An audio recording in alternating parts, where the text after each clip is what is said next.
Olá, amigos, sejam bem-vindos à nossa reunião virtual de hoje.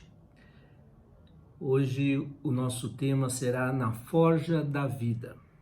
Se você não se inscreveu ainda no canal do YouTube da União dos Espíritas, faça isso e fique sintonizado com todas as postagens e eventos que são ali colocados. Antes de iniciarmos a reflexão de hoje, gostaríamos de convidar a todos para nos unirmos em pensamento, em uma prece, pedindo a Deus nosso Pai que nos envolva em vibrações de muita paz, de muita serenidade e nos faculte a intuição a fim de percebermos o conteúdo dessas lições do Divino Mestre que possam nos fortalecer e nos ajudar na nossa vida cotidiana. Que assim seja.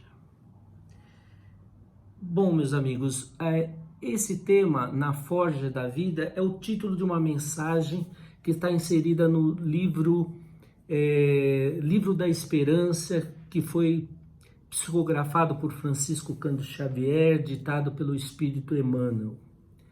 E Emmanuel se utiliza dessa metáfora na forja da vida, trazendo o seu significado para o nosso dia a dia. Vocês sabem que a forja é um lugar em que nós encontramos vários instrumentos, como a bigorna, o martelo, a fornalha, que são instrumentos utilizados pelos artífices para trabalhar o metal, modelando o metal, liberando das suas impurezas, das suas imperfeições. E da mesma forma que o buril, que esses instrumentos burilam o metal, modelam o metal, a vida burila o espírito.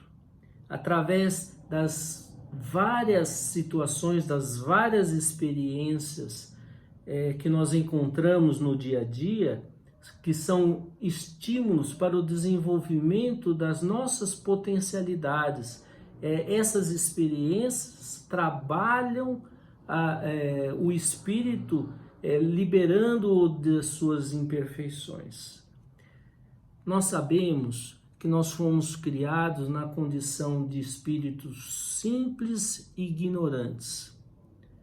O início da nossa trajetória é a partir dessa condição básica, mas como espíritos perfectíveis, quer dizer, espíritos que têm condições de alcançar a perfeição, ou o estado de espíritos puros, o estado em que nós já teríamos conquistado toda a parte da ciência e toda a parte das virtudes.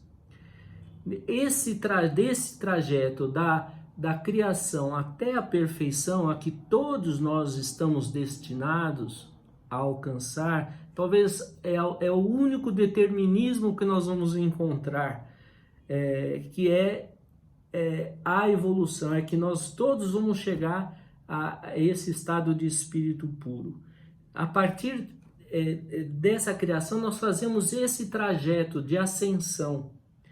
E norteando esse trajeto de ascensão, que nós chamamos de processo evolutivo, existem as leis divinas, elas que nos mostram o caminho reto da ascensão, o caminho mais fácil para nós chegarmos a essa situação de espíritos puros. E essas leis, dizem os espíritos, estão inscritas na nossa própria consciência. As leis divinas é a presença de Deus em nós mesmos. E elas funcionam como que o GPS que nós utilizamos para nos conduzirmos de um lugar para outro.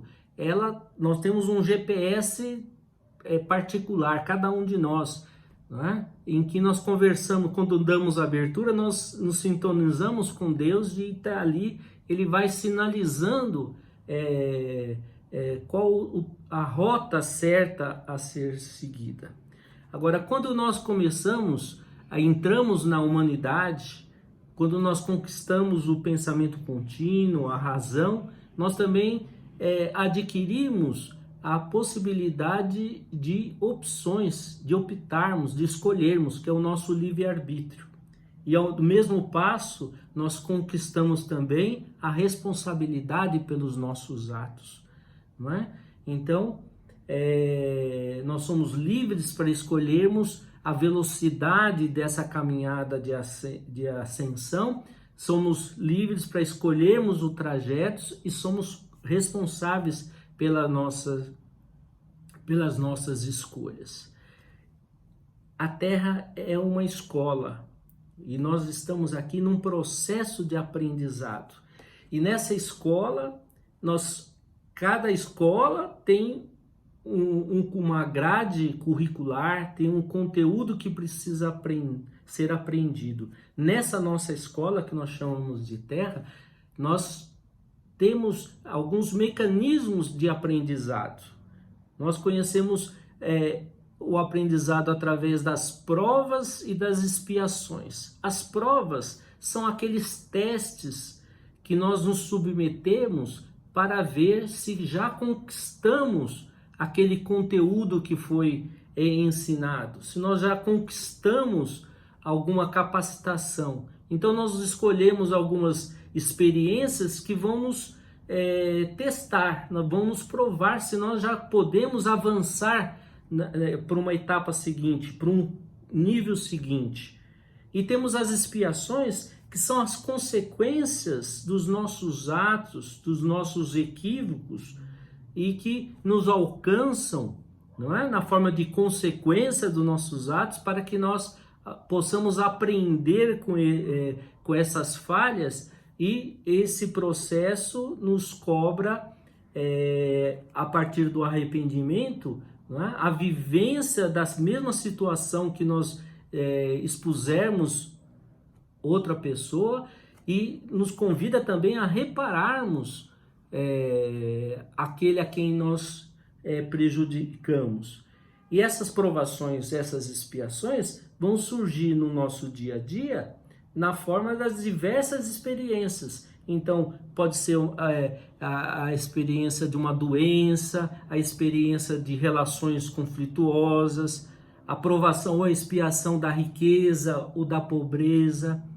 Então, essas dificuldades, essas vicissitudes ou atribulações da vida material nos convidam, não é? E nos estimulam a desenvolver novos valores, nos reposicionarmos novamente perante as leis divinas, nos convida a nos realinharmos com as leis divinas. E é evidente que todas essas dificuldades, às vezes, elas são acompanhadas de dor e sofrimento.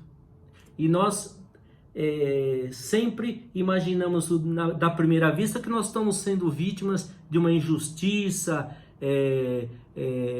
por que nós estamos passando por isso, mas é claro que nas leis divinas não existe injustiça, não é? E nós podemos sair dessa posição de acomodação, não é? Às vezes achando também que é nosso karma passar por essa dor e sofrimento, vencermos essa posição de acomodação e buscarmos a superação, porque todo trabalho de ascensão exige sacrifício, não é? Ou todo crescimento, todo processo de crescimento exige trabalho e sacrifício, que nós temos que nos esforçar por sairmos dessa situação de dificuldade. E nós temos muitos recursos que nos ajudam a encarar melhor essas provas, essas expiações. O primeiro fato é que nós temos consciência que tudo isso é passageiro, não é? Que nós somos espíritos imortais e isso é uma situação transitória de aprendizado, uma situação educativa que vai passar. Nós temos a perspectiva de termos o fim. Nós temos os recursos da prece, que nos sintonizam com os amigos que nos ajudam a vencermos essas etapas. Cada um de nós tem um espírito protetor que nós podemos contar com ele nesse auxílio. Nós temos a própria consciência, que é esse GPS. Se nós entrarmos em sintonia com Deus, nós vamos encontrar também incentivo e forças para vencermos essas dificuldades. E tudo isso nos mostra que nós somos espíritos que temos todos os recursos de enfrentarmos essas situações. A doutrina espírita nos faculta muito desses recursos que nós podemos fazer, podemos utilizar. Só para encerrar, eu gostaria de ler para vocês aqui um poema da Maria Dolores, que chama Buril de Luz. Em teus dias de dor, recorda a alma querida que a dor é para a vida aquilo que o buril severo e contundente entre as mãos do escultor é para o mármore sem forma. Golpe aqui, golpe ali, outro mais e mais outro. Um corte de outro corte se aproxima e o bloco se transforma em celeste beleza de obra-prima. Que seria da pedra abandonada ao chão, triste, bruta, singela, se a vida não traçasse para ela planos de construção? Que destino o da argila esquecida e vulgar, sem a temperatura desumana que deve suportar para se tornar porcelana? Enxergaste algum dia, fora das leis da natureza, o trigo que não fosse triturado para ser pão à mesa? Se alguém te fere e humilha, ama, entende, perdoa e agradece ao trabalho, à angústia e à prova, em que a vida imortal se nos renova, no anseio de ascensão que nos guia e abençoa.